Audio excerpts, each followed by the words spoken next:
I remember when I used to know that everything was gonna be okay,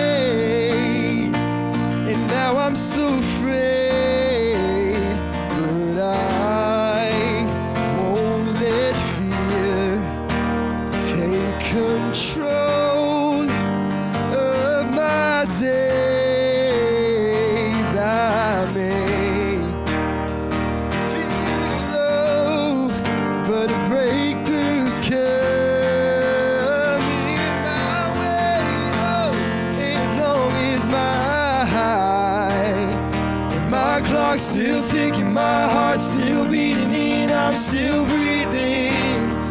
That's good enough reason for me to keep singing,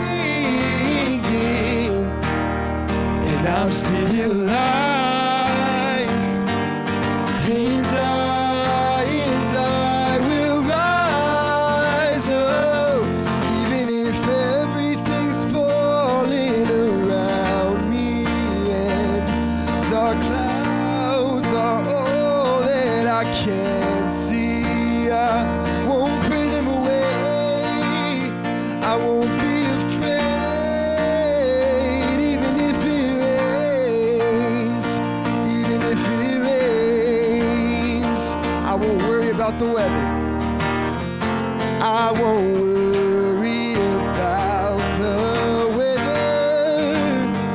There's a reason for stormy days.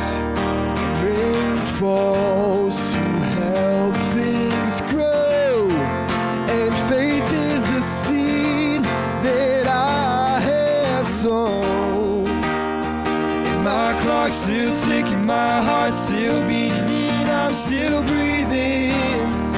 That's good enough reason for me to keep singing, and I'm still alive, and I will rise up. You guys enjoying it so far? How's it going?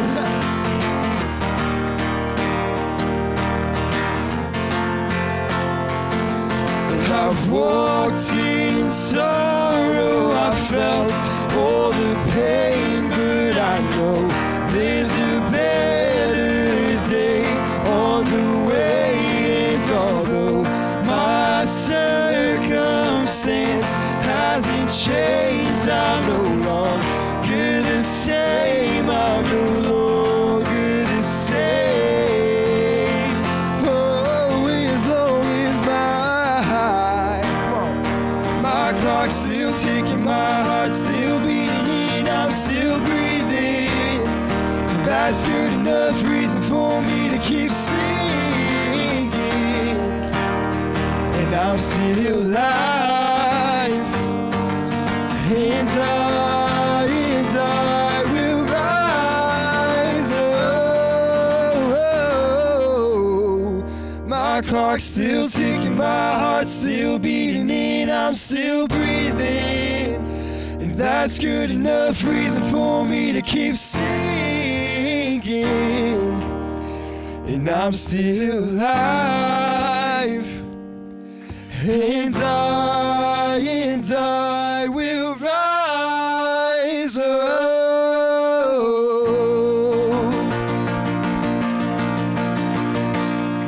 Thank you guys, thank you guys. So we got another song. It's actually a brand new song. We released it about 2 months ago, actually yesterday. But for us, it's crazy that from this song we put it out, and I mean, for us, we're a small band. We're kind of just starting. We're still pretty new at this. Well, it's been a couple of years, but this song just got 40,000 hits on Spotify, and we're like blown away by it, and it's still growing. And I'm trying to figure it out, but the internet is crazy, and for us, it's motivating because like anything is possible. Anybody can get their music out there and can share it with the world, and you know, it's possible. The opportunities are endless. So yeah, this song's called All for a Moment. This is like the first time we've ever done it live, so let's hope it's gonna be cool.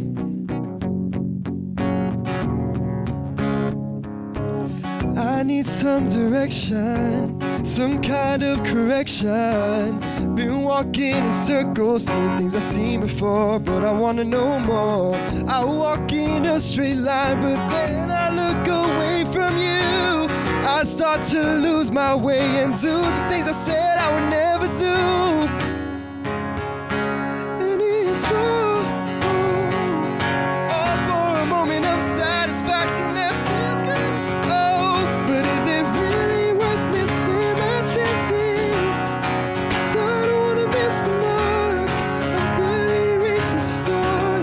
It's time I do my part and give you my whole heart.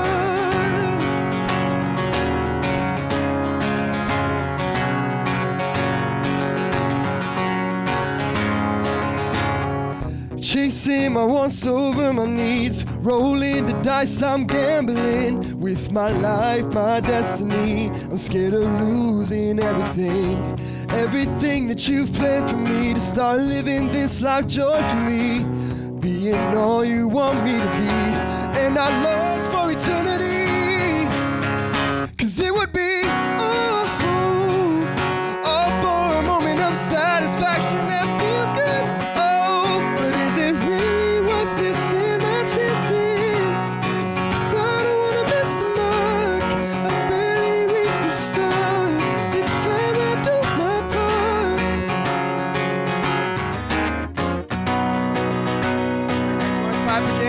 Out with the rhythm.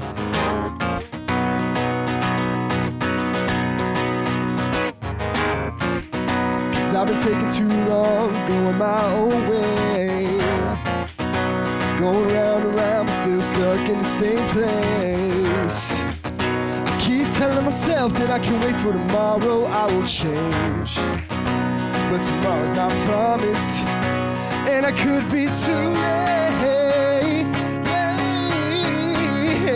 Would be all for a moment of satisfaction that feels good. But is it really worth missing my chances?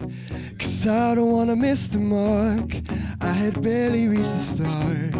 It's time I do my part and give you my whole heart. Alright, let's clap again one more time.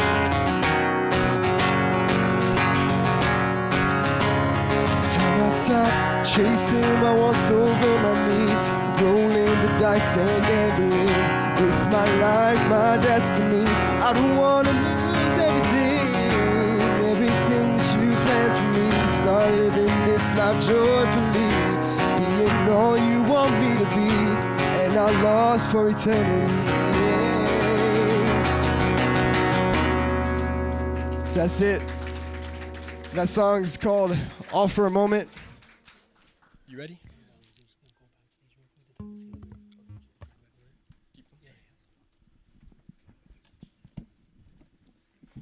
I'm barging in uninvited.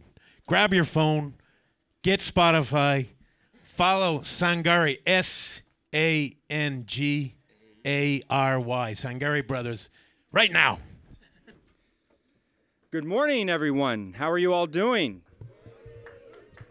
That's not very exciting. How do I do this? Well, I'll pretend. You just enjoyed the sweet sounds of the Sangari Brothers, an independent band of twins who are about to graduate with an associate degree in music business from our very own School of Entertainment and Design Technology here at Miami-Dade College. To learn more, please visit sangaribrothers.com. My name is Professor Tommy Demos, and I am proud to be a film and TV faculty member here at the School of Entertainment and Design Technology at Miami-Dade College North Campus. Today's event, Meet CeeLo Green, will feature a dialogue between five-time Grammy Award winner CeeLo Green and Unique Barker, a producer on his next album, which is called Lodega. I would like to thank North Campus President Malou Harrison, Dean Pena, Dean Venezuela, Furman Vasquez, Robert Perando, Phil Coladetti, and Department Chair Hema Naredo for supporting today's event, and would like to invite Hema to the stage to give you all a warm welcome.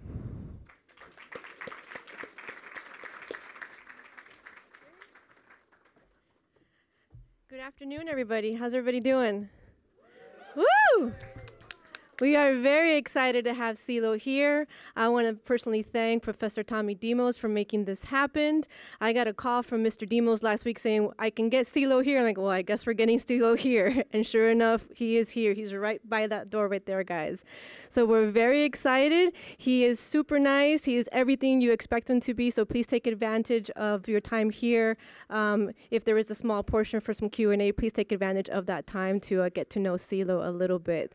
So thank you, everybody, for being here. Thank you to the faculty, the professor, media services, the whole gang for making this happen. Thank you so much.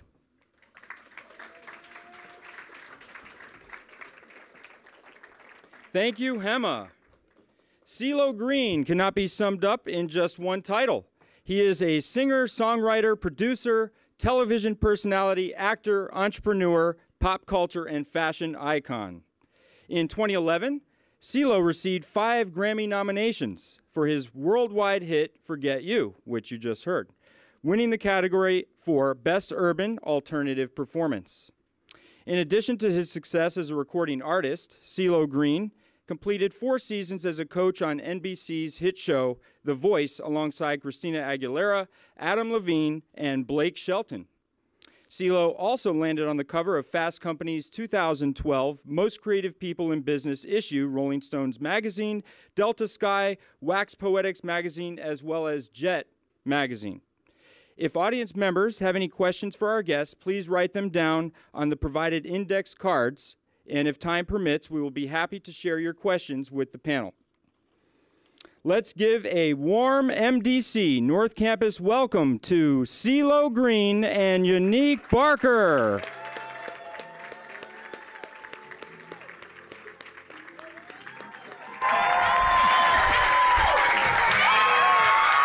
How you doing? All right, man.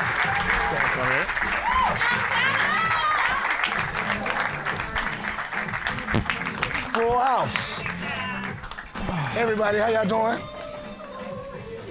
You hear me? So this morning's afternoon show will be a discussion between CeeLo and Unique, and they will discuss a few things, including his upcoming album called Lodega. So I'll hand it over to you guys, and then we can field questions through the index cards in a little bit. Started off, I'm shy. You shy? Everybody, this is CeeLo Green. Can we give him a round of applause for being here?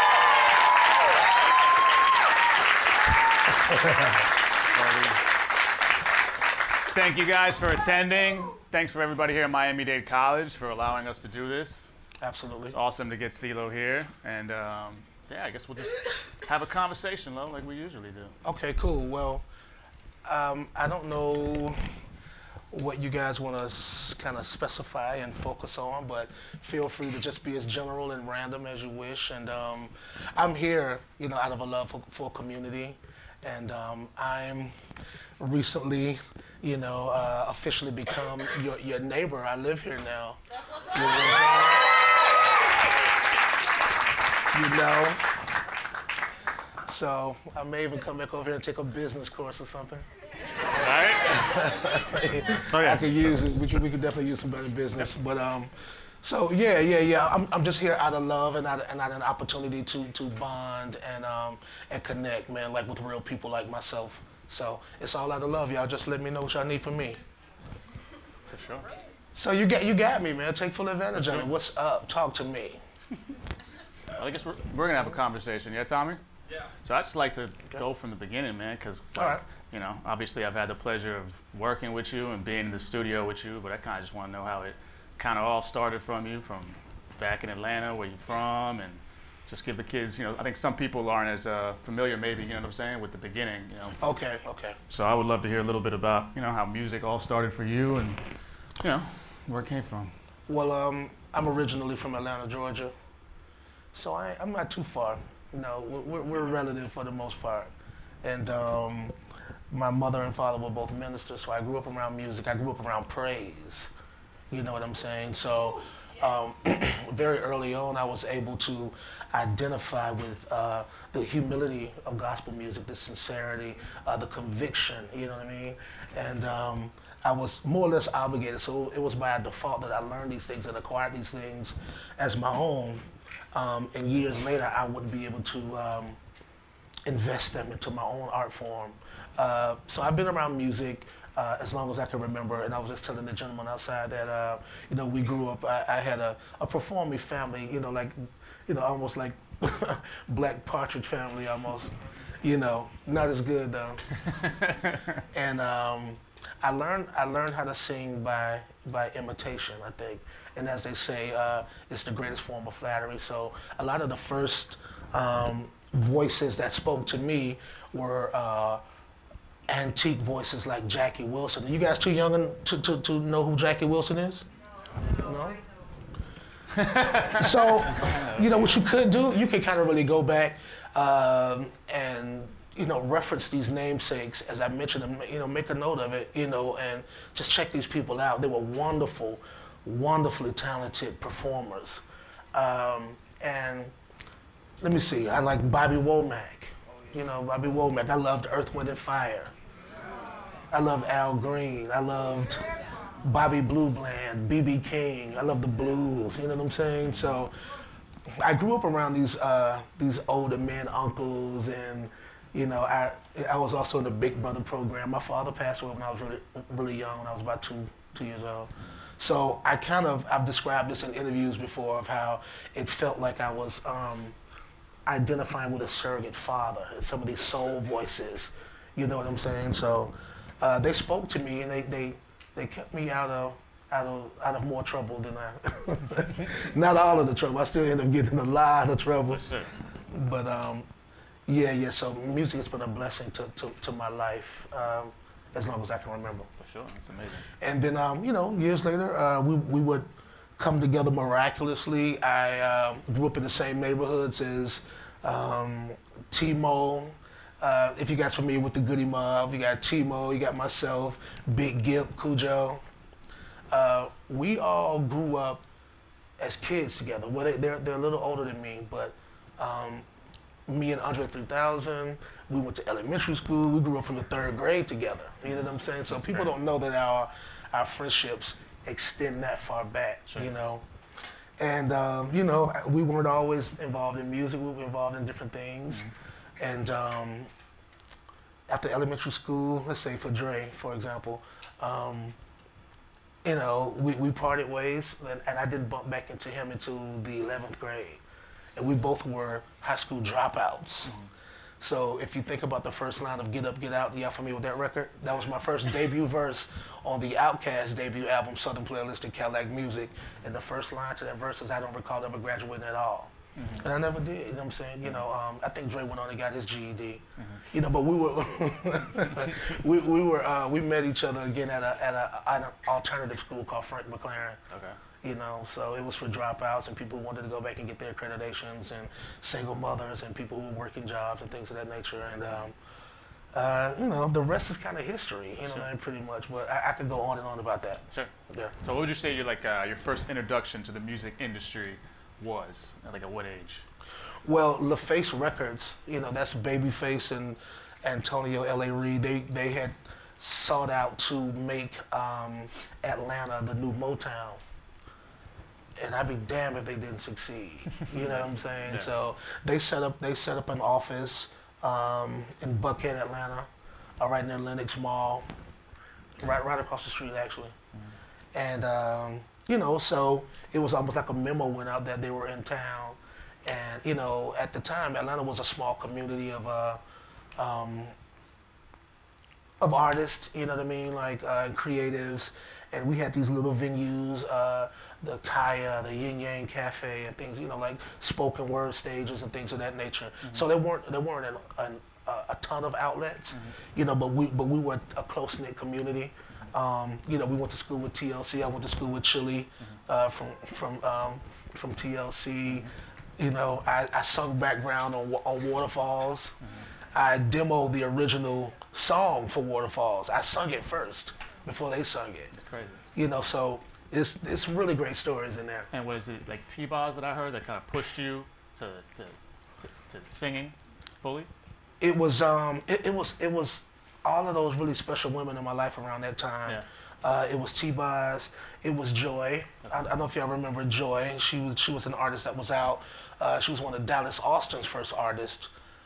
She ended up being Big Gift from Goodie Mob's wife. They ended up marrying and having a child together. Wow. But she was a special individual too, and I sung background vocals for her first. She, you know, at the time considered herself discovering me. Lauryn Hill the same way. She took the same liking to me, to my voice and tone, and that's how she called me to be a part of the Santana project. You guys familiar with that? Carlos Santana. That Supernatural project, it really ultimately was a supernatural project. And she called me and I want you to sing, you know, and Erykah Badu, you know what I'm saying, like was a friend of mine too, and I went and sung background vocals for them all separately. So I was basically got to start like how Luther Vandross, if you go back and look at Sesame Street, he's singing background vocals for David Bowie. So, you know, it's really great backstory, humble beginnings. That's awesome. You know? That's amazing. Well, I know Soul Food is like one of my favorite albums personally. Can you tell me a little bit about that? It's like the debut project for Goodie Mob, yeah? Yeah, so we came together. Goodie Mob was originally a compilation, an album, you know, because before we started to call ourselves the Dungeon Family, we were called, the name of the collective was the Goodie Mob. So we ended up kind of just breaking it down to it being a group. But I was a solo artist, Geb, Cujo and T were a group called the Lumberjacks. You know, we kind of pooled our resources. We all knew each other from the neighborhood. It was really familiar and really comfortable. It felt like family immediately. You know, we had never worked together, but it just kind of gelled pretty organically and easily, you know. I don't know who came up with the idea, but, you know, we ended up recording Soul Food in Curtis Mayfield's house. Curtis Mayfield actually had do you guys know Curtis Mayfield? All right. So Curtis Mayfield had a home studio in our neighborhood. And we didn't know that for years. We didn't know Curtis Mayfield stayed right around the corner. Right. You know what I'm saying? Okay. So I don't know if it was management. I don't know who hooked it up, but we ended up packing up some things, and you know, either we would live there through the week, the same way we did at the Dungeon. The Dungeon was like the boys' club. It was like a bomb shelter. You know what I'm saying? Like for a lot of at-risk youth, which was, you know, pretty much all of us at the time. So we're very respectful and reverent and highly appreciative of Rico Wade, 1/4 of Organized Noise. Organized Noise is a production trio, including Sleepy Brown and Ray Yoda Murray, and they produced all of that original Goodie Mob music and Outkast music and, you know, all of that great stuff we did then. But he took care of a lot of people. I remember us being disenfranchised and, you know, be there for days at a time not eating.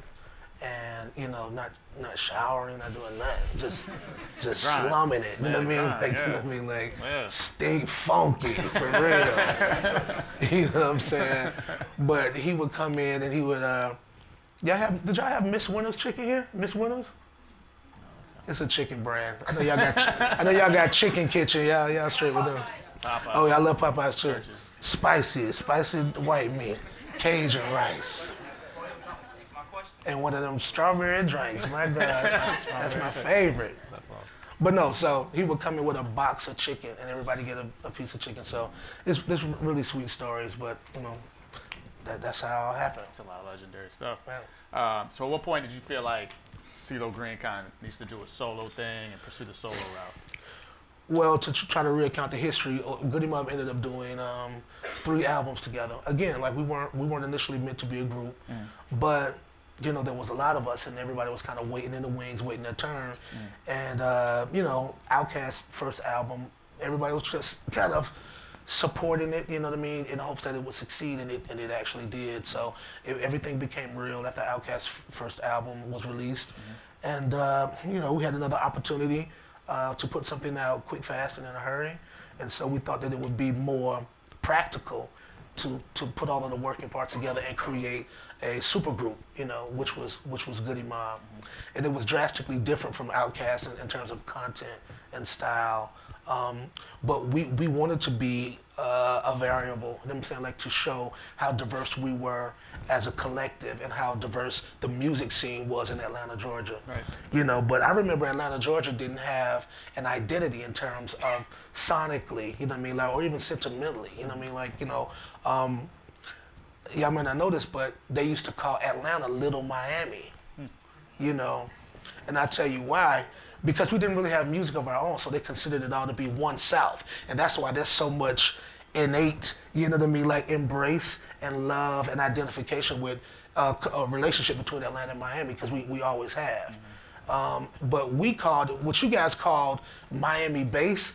Shout out to the Two Live Crew, Gigolo Tony, Gucci Crew, LaWan Love, all that stuff. You know what I'm saying? Young and the Restless. Y'all remember them, the Miami groups? Yeah. All right, I'm a historian, so you know, I know all about it. So what was considered Miami bass was considered skating rink music. So it was like Planet Rock and all of that kind of stuff. So that was the organic kind of like evolution from what Africa Bambaataa and the Soul Sonic Force and those guys did in New York, and then how it translated to the South with Miami bass. You know, Poison Clan, you know, Trick, you know, these are all friends of mine, I'm proud to say. You know, but we call this skate rink music, and this is like movies like ATL with T.I. So we went skating to the music, and then we had dance crews. I don't know if y'all remember movies like The Warriors, you know what I mean, like the East Coast gangs. Well, it was dance crews. So we would dance off. They would have these times of where they shut the skating rink down and they open up the floor for people to get out there and dance. So like, you know, believe it or not, man, for a big dude, I can move, I'm telling you. You know what I'm saying? So I used to be a dancer, I used to be a graffiti artist, I wanted to be a DJ, then I ultimately ended up being an MC. So all of the facets of hip hop, man, like I embody them all, you know. But yeah, that's it. I mean, so that's the origin of Atlanta music. So we really identify with the scene. And I mean, so for me to come here and live like it's natural, I've been, you know, Miami's like paradise. You know what I'm saying? So I love it. It's beautiful all day, every day. Even with those little flash showers, it don't even matter. You know what I mean? Like, you know what I'm saying? It's like, I be loving it, man. I be hating to leave here, man. I'm telling you, man. I'm going to be here a long time, so y'all get used to it. All right. What else you got? For sure. No, I mean, you're a chameleon in a a lot of ways. You're able to do a lot. You sing, you songwrite. You got to forgive me, too. Keep me on track, too. If I no, ask you a question, I just get to rambling. There's so much stuff I want to tell you. Now that I got an opportunity, I got a microphone in my face. For sure. Yeah, unfortunately, we don't have too much time, but I'm trying to, you know, condense everything. But I'm trying to be concise. Yeah, trying to be concise. So I want to talk about, like, CeeLo Green, the solo artist. Yeah. Can you tell me about, like, some of your early releases of CeeLo Green? Yeah. So after we had the success with Goodie Mob, you know, 3 gold albums, you know, we amicably agreed to kind of go our separate ways, just for the formality of, you know, giving each other an opportunity to showcase what the individual talents were. So, as you can see, anybody familiar with my debut album, CeeLo Green and His Perfect Imperfections? All right, so the first single off that album was called Closet Freak. Do y'all remember that? Man, y'all gotta go back and look at these videos, man. So, not that I felt constricted in Goodie Mob, but Goodie Mob was more buttoned up, if you will. It was very politically charged. You know, it was about social commentary and, you know, that narrative about, you know, power to the people, you know, and I still feel like that. But in terms of just art and color and, you know, splashing up against the canvas, you know what I'm saying? Like, that's really what that's my broader scope, you know what I mean? So I got right on the job, you know what I mean, like of expressing that, you know what I mean? So if you go back and look at videos like Closet Freak, you'll see, you know what I mean, you know, and not to mention, you know, we had long-term relationships with people like George Clinton. You guys know George Clinton? Y'all look like little babies, man. You know what I'm saying? I don't know if y'all be knowing what I'm talking about. This George Clinton, man, Dr. Funkenstein. So, like, he befriended the Dungeon family, and he christened us the Young Parliament Funkadelic. So with that being said, we felt like we had a license to do anything we wanted to do. And sometimes if you want to do something exceptional, you just can't proclaim to be exceptional without any action. You know what I'm saying? Right. So, you know, so what's the first fundamental thing you can do to try to make that statement? You know, is through the fashion sense or the fashion statement, if you will. So we begin to act out, you know, our exceptionality, you know, in distinguishing ourselves with wardrobe. And so and you know what, a lot of people think it's so uber serious. Like, no, like a lot of it stems from just sense of humor. Like, I just think it's funny. You know what I mean? Sure. So anytime you guys have seen me acting up on The Voice with wigs and, you know, I've done everything. I've worn wigs, wedding dresses. I've done it all. You know, but all for the sake of art, all to inspire individuality, originality, fearlessness, you know what I'm saying? Excursion, expansion, you know, all of these really big words, these really big ideas. I just felt like, you know, if God was going to spare my life with the opportunity, I wanted to get right on the job of giving it right back, you know what I'm saying? Like, you know, so I have a lot of love, you know what I mean, like in what I do, and I'm brave for the sake of the people, you know what I'm saying? Sure. But it's my heart smiling when I do a lot of stuff. You know what I mean? Like, it's not that CeeLo Green is so different, so eccentric. You know what I mean? I let people believe that kind of stuff if you know, like, but I'm really, really, really normal. You know what I'm saying? You know what I'm saying? Look at me, man. Look at these pretty little feet. I'm just a regular guy, man. I just want to just chill out in Miami. You know, stop bothering me. No, but for arts, I'll act up. I'll go all of the way. Awesome. You know what I'm saying? And I think people have grown to expect it somewhat from me, anticipate it, you know, and celebrate it. You know what I mean? Because it's necessary, man. Like, you know, we've got to be ambassadors for our art and community. You know what I mean? And I want to encourage anybody that's in school, you know, relative to that. You know, definitely, man, stand up on that, you know? So that's what I do it for. I do it for y'all. Yeah. It seems like you love like bringing people together, mixing genres together, soul, funk, jazz, R&B, kind of a little bit of all that. I do, man, because I believe that, of course, you have to be able to categorize music so you could, you know, it's categorized as product, so you can then tend to the product placement, right? So you have to be able to identify where to be able to locate it and all of that. But I do believe that essentially, you know, when you divide music into category, you divide people. You know what I'm saying? And I do believe it's separatist. And there was a time where it wasn't like that. You know what I mean? Like, there was a time when we all liked John Cougar Mellencamp's Jack and Diane. Y'all remember that song? Oh, yeah. I didn't think there was a white, I didn't know who the song. It just felt good. It just sounded good. You know what I mean? It was the jam. Right. Oh, I used to love the Rolling Stones' Miss You. I thought that was black song. But it was Mick Jagger.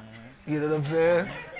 So, you know, and I've had a difficult time being marketed, you know what I mean? So because of my ambition to be all-inclusive. So albums like Perfect Imperfection or Soul Machine, and then ultimately Gnarls Barkley, that's when I got it right. You know what I'm saying? Because I focused on one thing. Like, those first albums I was producing myself.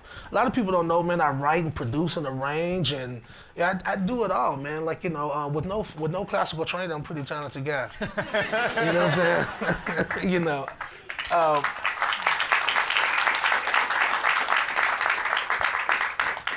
Humbly, I say that. Sure, you know. for sure. Can we talk a little bit about that? Yeah. Songwriting? I just want to bring people together just to see what you're saying. Sure. That's really important to me. So that's like my own personal plight, Sure. you know, for my artistic endeavor. That's to bring as many people together as we can. Can you go into some of the songwriting credits? I mean, I think certain people are familiar with your catalog, but I think there's some records that you helped pen that a lot of people aren't as familiar with, like the Pussycat Dolls. Yeah, I was going to make a point. I was going to say I write and produce. I wrote Don't You for the Pussycat Dolls. And produce that. People don't know that. What else I do? Y'all know Solange, her second album, I wrote her first single called Tony. You remember that record? I wrote that for her. So we're all friends, you know. You know. But sometimes I wear these different hats. Like, you know, I have sessions or prolonged moments of where I just want to be in a writing kind of capacity. So, and how that's done, you know, I write for women because I talk to women. I have really strong and communicative women in my life. You know what I'm saying? Like, we have conversations. You know, I'm a caring human being, person, and man, like a real man. You know what I mean? Like, so I listen. You know what I mean? Like, I pay attention, and I was, you know, able to kind of put myself in the space of a woman, you know, like for these, you know, isolated events to write, you know, or you know what I mean, as long as it's genuine and honest, and you really want to connect with people, I think, you know what I mean, like those are the attributes to have, you know what I mean, like, and to go forward with, just a genuineness to want to relate, you know what I mean, like, and share alike. So yeah, I mean, it's gotten fairly easy over the years to do. Absolutely. Can you talk a little bit about the Gnarls Barkley project, like how that came about? Crazy. All right, so Gnarls Barkley is a partnership between myself and producer Danger Mouse. I met Danger Mouse on a whim. We were doing a Dungeon Family show in Athens, Georgia at UGA, and it was raining, and he had on a hood, and I thought he was gonna rob me.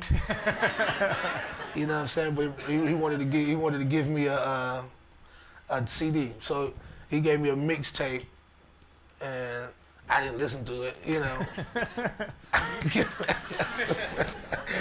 I don't know what I did with it, you know.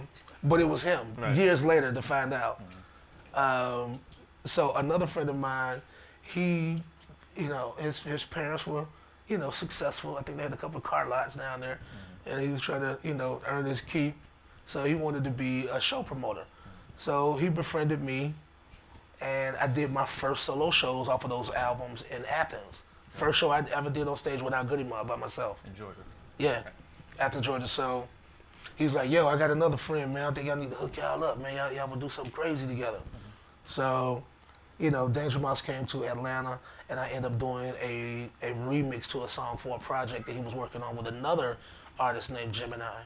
And I think that was probably like a chemistry there, because I am actually a Gemini, and so was the other guy, but his name was Gemini. My name is CeeLo, you know what I mean? But, so it was Danger Mouse and Gemini, what you're sitting on, down, you know, you can go find it if it's out there somewhere. But I did a remix for that, and he concluded the session. I was like, all right, buddy, thank you, man. It was nice. Give me my money, I'm out of here. You know, but I'm teasing, but nah, he was like, yo, can I play you a couple of things, you know, before you go? And I was like, sure. So he played maybe 10 things, you know, and maybe 6 of them became, you know, what's now known as Saint Elsewhere, the debut Gnarls Barkley album featuring Crazy, you know. And I was like, dang, like, this stuff sounds really interesting. And it just spoke to me. And I said, yo, I want to use a couple of your tracks. And years later in an interview, I would discover him saying that he was only bluffing me. You know what I'm saying? Because when he said this, he said, well, I don't just do tracks, I do albums. You know what I'm saying? That's what he said. You know, and I was like, I don't know if I can cuss in front of y'all, but I use some selective language. And I was like, shit, let's do an album then. So that's kind of how it was. Like, so then, you know, we were both independent. I didn't have a deal, he didn't have a deal. We went in out of pocket, you know what I'm saying? Like, he was like, yo, I got about a week, you know what I'm saying, like to work before I go to Iceland. And he was working with the Gorillaz. Y'all familiar with Gorillaz? So he had just made the Grey album. If y'all familiar with Danger Mouse's work, people regard him as a genius, and he is. He's an insanely talented dude. So I was really fortunate to have crossed his path and met him, and we really had that synergy. But he gave me a copy of the Grey album, which was the mashup of the Beatles' White Album and Jay-Z's Black Album, if y'all familiar with that. He was like, here, check this, you know, this something I just did. So we had about a week to record. We did Crazy. Crazy, how we wrote Crazy was, you know, we were just sitting there and we were going through different tracks. I'm like, let me hear that, let me hear that. So this just came on, a boom, boom, boom, boom, ooh, you know how it go, right? And I was like, what's that? And so I said, just put it on loop. And so we looped it for about 5 or 6 hours, just sitting there talking, eating, getting up, going to the bathroom, whatever, you know what I'm saying? Like, and it just played. And eventually just, maybe throughout the course of the conversation, I'm taking little things or, you know, just lyrics start formulating. And I did it in one take. Now, people think that's a big deal, and it was a big deal at the time, but I just did it because I didn't really know. You know what I'm saying? Right. So, since then, that came out in 04, 05, I think, Gnarls Barkley. I've sung it 1,000 times since then, and I've sung it better than the original song. Because you got to remember, when you're just writing lyrics down, and you kind of almost, I got one eye on the paper, halfway into the mic like this, reading it, and then remember, now this is the first time we're working with each other, so like, I'm trying to impress the guy a little bit, you know what I mean? So I'm looking at him, so my eyes like this, you know what I mean? I'm like, I don't know, like, what you think? I'm trying to see if he vibing, right? So, we did the record, and after it was over, I was like, all right, that was cool. He said, yeah, that was cool. All right, let's try something else, and that's how, and it was just nonchalant like that. Life-changing experience. You know what I mean? Like, it's one other good thing too. He left to go work with the Gorillaz, right? I said that. So, I had just got through doing Don't Ya. I think maybe after we got through with those sessions, I went to another studio and did Don't Ya. He went to Iceland and recorded Feel Good Inc. with the Gorillaz. You know what I'm talking about? Boom, boom, boom, boom, boom, boom. Y'all know that song, right? All right, so that's him. He did that. So then Crazy leaks. We didn't know that it was a hit record, mind you. You know what I mean? I didn't know what it was. I'm never pretentious enough to even assume. Sure. I would never do that. You know what I mean? Like, I just try to be as genuine as I can, and hopefully somebody like it. You know what I mean? Like, whatever. So, all 3 of these songs were #1. So, Crazy was #1 in London for 8 weeks before we signed a deal. So it's really got a great deal of history attached to that song. It went #1 by digital downloads alone. So that was like the first of its kind. That's when that whole new rating, that whole system was just coming about. Right. You know what I'm saying? And we almost beat Queen's Bohemian Rhapsody. We almost beat their time at #1. Wow. We were about to shatter a historic record. It probably would still be #1. You know what I'm saying? We end up taking it down. You know what I'm saying? Like, at our own person, just stop it, because we didn't want to do that. Right. I mean, I didn't think nothing of it. I'm just like, yo, that's, whatever. Right. You know what I mean? Like, I didn't think, remember, like, it's just independent. It's all happening all of a sudden. Right. I'm like, yo, like, it's cool. You know what I mean? Like, and this next thing you know, we just kind of packed the bag, and I went around the world for the next 6 years. So. I think I saw somewhere that Rolling Stone listed it as the song of the decade. Song of the decade, you know what I mean? That's just been up. So I guess how they rate records, it was #1 song of the decade for the last 10 years. I mean, it never gets old, and I'm glad people love that record, being sincere, you know what I mean? For sure. I'm glad it happened. Yeah, it's got a Guinness World Record for being played on more radio formats than any other song. So put it like this. Crazy got played on talk radio, where they don't even play music. Right. That's you know what I'm saying? Like,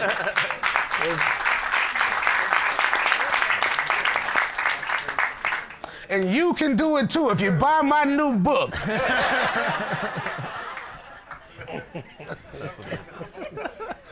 Too funny.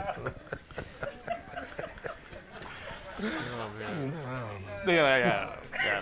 Hey, can we have some water or some Popeyes or something? Thank you. Oh, be careful. Toto, do you guys still work together? You and Danger Mouse? Yeah, and we hadn't worked together in 10 years. Yeah. So recently, Goodie Mob's second album, Still Standing. We're still in the middle of celebrating the 20th year anniversary for that. And then also it was the 10-year anniversary, so it was up for Crazy. And a lot of wonderful things are happening, man. We went out to the desert recently and just rented a house, a home studio. And I'm like, here we are again. And I'm saying we hadn't been in the same room in 10 years. Because remember, we weren't trying to be a group. It was just much like the Goodie Mob. Like I wasn't really trying. So if people think that it's cool, I don't have no airs and no ego. It's just because, man, I just was not trying. Right. You know what I'm saying? And I'm glad for that. That's why I'm just so cool and so down to earth, because I'm just very, very appreciative. You know what I'm saying? But yeah, we're gonna try to do another record. You know, and we got about 10 songs already. So we have more records than we ever had. Like, you know, we only recorded enough to have an album's worth of material. So we didn't have overtures and, you know, B-sides and stuff like that, because, like, you know, we just weren't trying. Right. It really wasn't. It was completely informal, you know. But so now we're going to attempt to make an effort. You know what I'm saying? Like, you know, and the stuff is coming out pretty good so far. From what I've heard, sounds really great. I'm being modest, but it's, you know, it's pretty good. Absolutely. So this will be your third album together? Yep, but it'll be a third album. Okay. You know, and I'm happy. I'd be happy to go around the world again. You know, for sure. If God, you know, God willing. Mm-hmm. Yeah. Mm-hmm. So post Gnarls Barkley, you released a song called "F.U." Mm-hmm. Right? Sure did. Can you tell me a little bit like the inspiration behind that, behind "F.U.", "Forget You," or otherwise known as another title? Okay. So remember I told you the Crazy was #1 for 8 weeks. Mm-hmm. All right. So once the stars aligned like that, they had to give us a record deal, right? Right. So they gave us a record deal, and you know, they had to give me a solo deal too. They had to. Mm-hmm. Right? So all of a sudden, I was rich and fat and irresponsible. I was kidding. No, cute, you know what I'm saying? Yeah. Chubby, well, not that. No. So I did a solo deal with Atlantic, Warner UK, and you know, just in the studio writing, and I was introduced to Bruno Mars, but he wasn't Bruno Mars then. They were a writing collab team called Phil and Bruno. If you guys go and look, next time y'all watching Bruno perform, there's a guy that's always really close to him. He's a black guy, wears glasses. That's Phil Lawrence. He's a bad guy. You know what I'm saying? Like, he's really, really talented. And he's got everything to do with Bruno being the success that he is, and shouts out to them. You know, so, you know, everybody was, you know, I was, you know, opening myself up to scenarios that I hadn't yet, you know, experienced. Just kind of just working with people. So I just figured, all right, let's try something. So I remember them coming over to the studio, and I told this story on the Breakfast Club the other day, not too long ago. They came over to the studio, hi, I'm Phil and Bruno, what you doing? You know, and I was like, yeah, so, you know, what we doing? You know, I'm being a little arrogant, I think, you know what I'm saying? And we didn't really have much to work on and much to talk about, and it was really awkward the first time. And so I told him, I'm like, yo, I'll be right back, I gotta go to the bathroom. But the studio was downstairs in a hotel. This is a hotel called the Sunset Marquis in LA. It's a really famous hotel. You know, they got pictures all up and down the wall, all of the many rock stars, Keith Richards, Elvis Costello, you name it, like they've all been in this hotel. So, you know, I like the vibe over there. They got the little bungalows, it's real sexy and dope. You know, and they got the studio downstairs, so I can just go down in my flip-flops or whatever and record a hit. So, I told him I was going to the bathroom, and I was like, you know, and I never came back. Peace out. You know what I'm saying? It's because I was shy, you know. I didn't really know how to make friends, you know. So we got over that part. We got back together. They weren't offended by it, you know what I'm saying? I'm glad they weren't, you know, because we went on to be really good friends. Then he has a studio not too far back, so I ended up going. He said, well, next time can we just go to my place? And I mean, like, maybe we'll be more comfortable over there. So I went over there, and Bruno Mars, he wrote, at this time, after Crazy, the labels felt like I could sing anything and get away with it. So they would then had the notion to start getting writers, you know what I'm saying, to try to write with me. You know, so he wrote Just the Way You Are, you know, that record right there. So it's a hit record now, but I wish it was mine, but he wrote it for me, but I didn't like it for me. And I was like, you know, that's too soft. I don't like that. You know, so, you know, but it worked perfect for him. Not to say he's soft, I'm just saying. Right.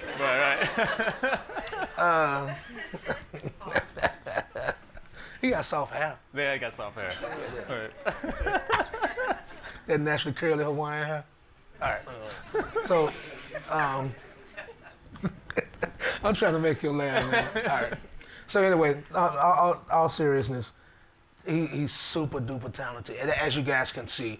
So he wrote that record. I think his first breakout record was Millionaire for Travis McCoy. Yeah. And no. Then it was Billionaire, and then it was Nothing on You with B.O.B. Yeah. And he just took off from there. And I was just like, wow, man, I was just with this dude. I wish I had known. You know what I'm saying? Like, you know, like, I wish I had known. Because they had so much love and admiration for me. You know, so anyway, FU came about. It was just one day. We had recorded 5 or 6 songs together. You know, I was on his debut album, a song called On the Other Side, if y'all look at it. So we did a bunch of songs together. And we were friends, and we still are friends. I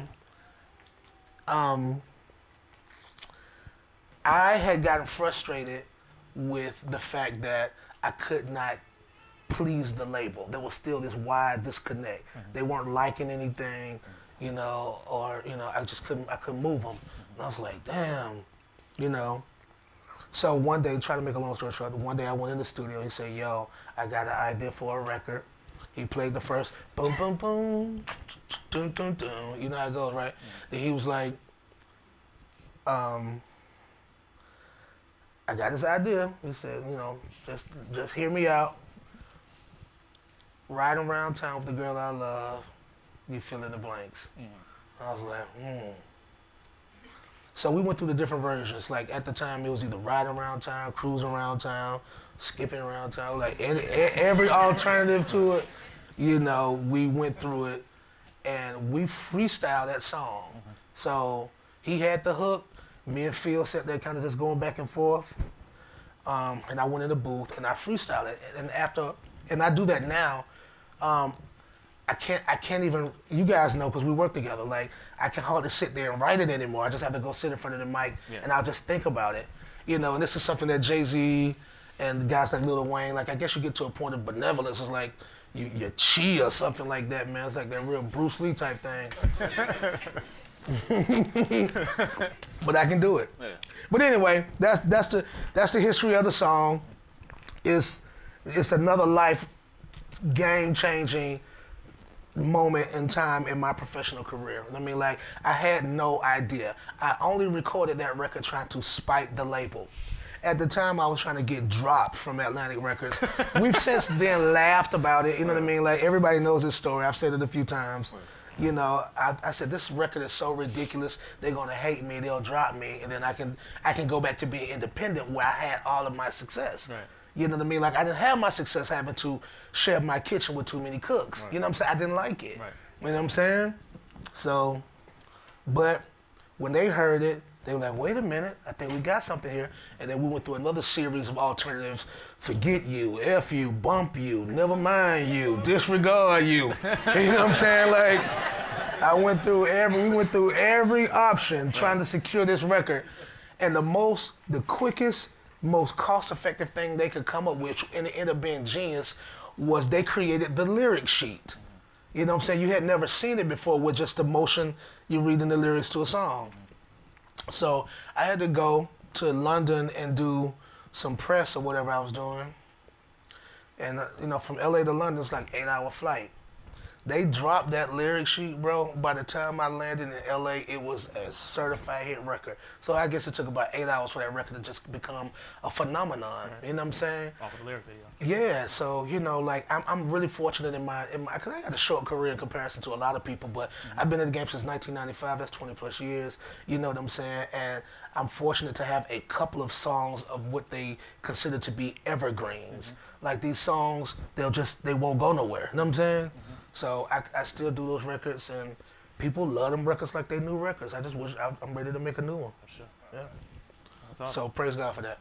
Absolutely. Absolutely.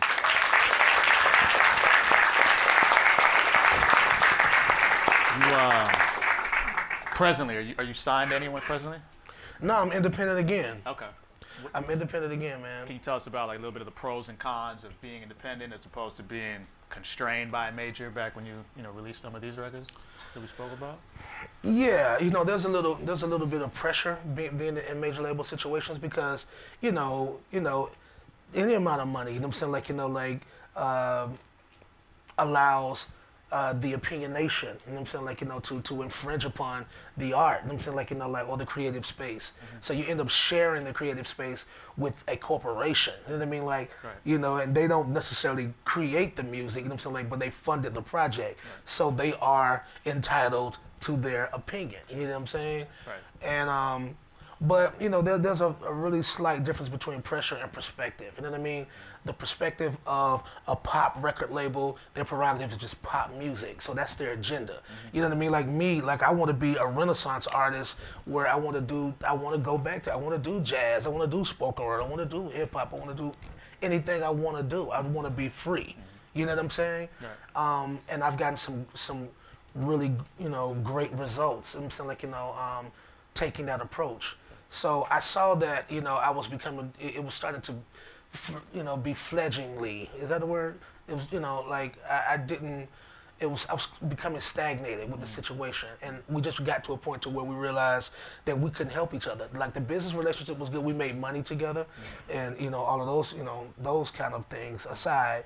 But like, it's music business, and that's the order that it comes in.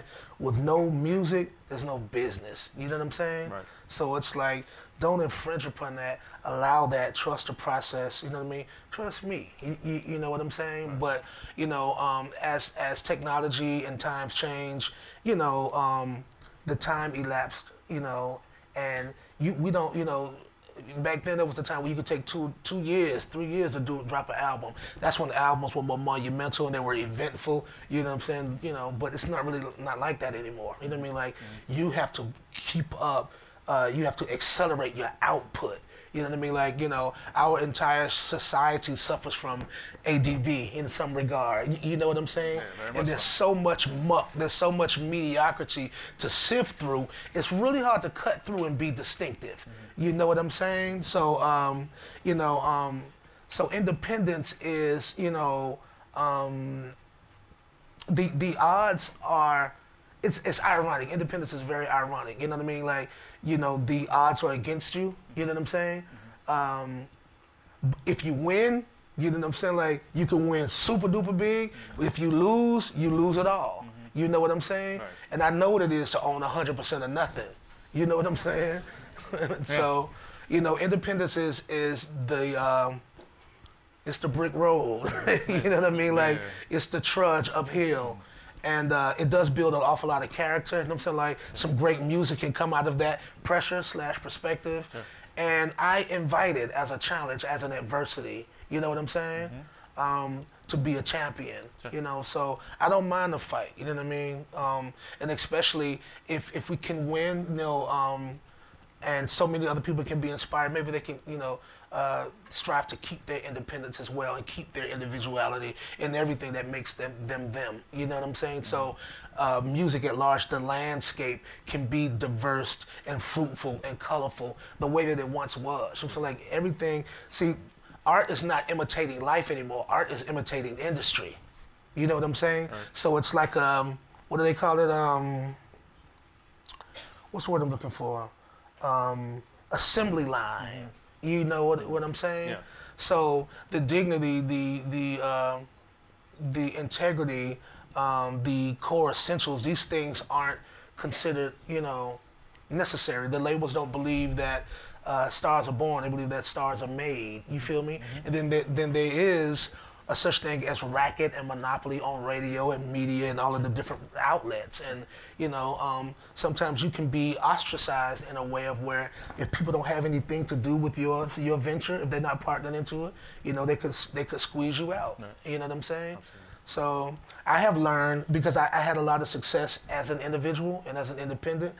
And then in retrospect now, I've learned that, you know, having the right relationships, you know, is pretty necessary. You know what I'm saying? Sure. So, you know, I've also learned that the world is a very small place. So try to be as kind to people and genuine to people as you can. You just really never know. You know what I mean? Like how it'll come back around. So I try to, you know, stay on the high end of morale and esteem, and also sharing that optimistic vantage point on life. No, you know, and I joke a lot, guys, you know, and sometimes that's nervous energy, but I really have a lot of serious things to say. I just didn't want to come in and put the weight on y'all, because I really didn't know what we was going to talk about. I didn't know if y'all was going to ask me questions. I didn't know what we was going to really do. I believe they are. You know what I mean? But yeah, there's a multitude of things that we can touch. Sure. Anything you want to talk to me about. Sure. You mentioned Brick Road just now. That's a recent single that you released. Can you tell us like a little bit about that? Yeah. Shameless plug is produced by these guys. Shameless plug, shameless plug. You know what? I hadn't, I guess you could call it street music. You know what I'm saying? Like, you know, it's definitely a street record. And, you know, it kind of reminds me of being young again. And kind of going back to the basics, like pots and pans, and making something out of nothing, turning one into two. You know, all of the hustler terminologies, they come to life singing that record.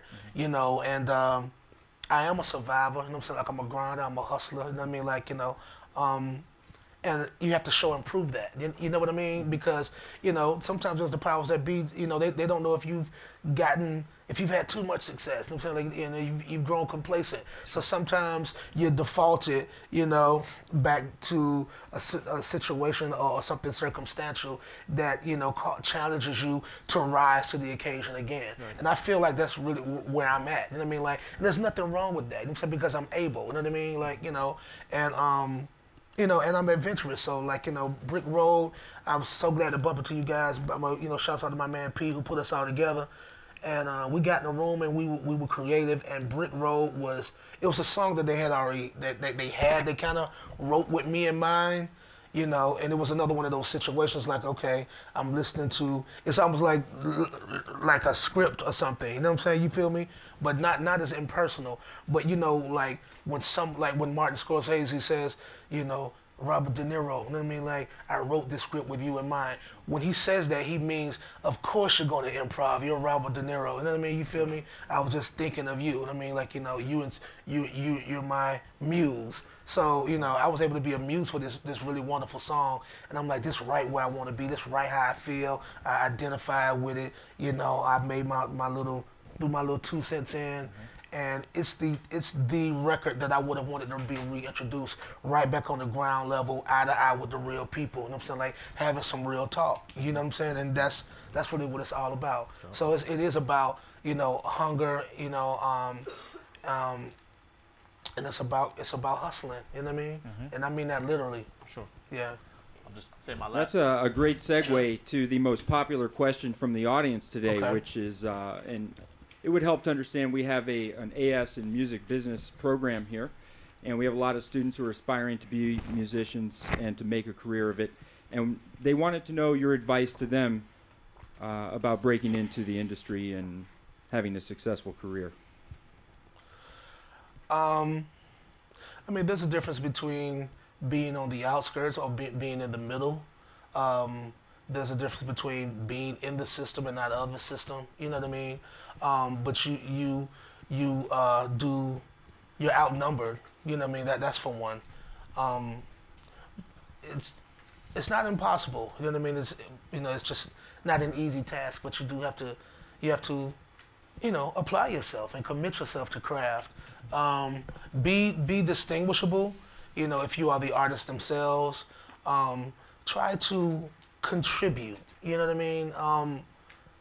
some people just kind of get in to fit in. You know, others try to get in to make a difference. You know what I'm saying? Like, you know, not to divide and conquer, but to be distinguishable. And it's just kind of, I think it's like, I think we need a variety of artists and a variety of music. You know what I mean? That's really important to me. So that's going to always be my advice to people. You know, try to be as original as you possibly can. I mean, like, you're already the only you. You know what I'm saying? So I don't believe that, you know, God has given us any frivolous or random plight of existence for no point whatsoever. You know what I'm saying? So what's going to be your story? You know what I mean? Like, and what are we here to do? We're, you know, ultimately, and that's to procreate. And I mean that in the context of, you know, producing music, you know what I mean? Like, or producing other people, or planting that seed in someone else. Even as soon as you acquire the knowledge, as soon as you pass it on, you know, the student becomes a teacher almost immediately. You know what I'm saying? So share and share alike, build a community. You know what I'm saying? There's power in the numbers. So, you know what I mean? Like, you know, as people have typically historically done, represent where you're from. You know what I'm saying? You know, and build a core unit here and make sure that your people are taken care of, first and foremost.